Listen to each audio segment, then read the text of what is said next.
మన పండుగల గొప్పతనం తెలుసుకోండి. ఉగాది కష్టము, సుఖము, సంతోషము, బాధ ఇలా అన్నింటినీ స్వీకరించాలని.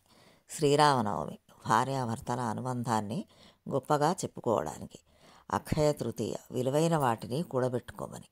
వ్యాస పౌర్ణమి గురు పౌర్ణమి జ్ఞానాన్ని అందించిన గురువును మరువొద్దు అని. నాగుల చవితి ప్రాణాలను తీసేదైనా సరే తోటి జీవులను ప్రేమగా ఆదరించమని.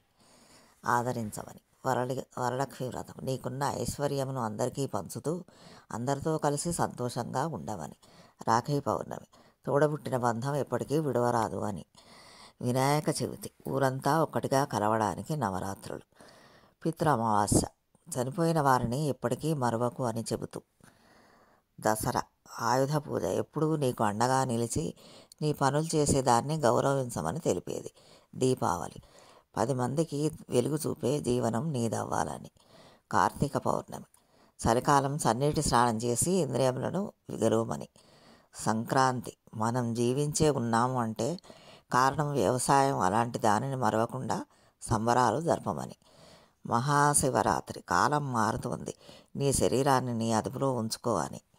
ఇవి మన పండుగల విశిష్టత. జై శ్రీమన్నారాయణ.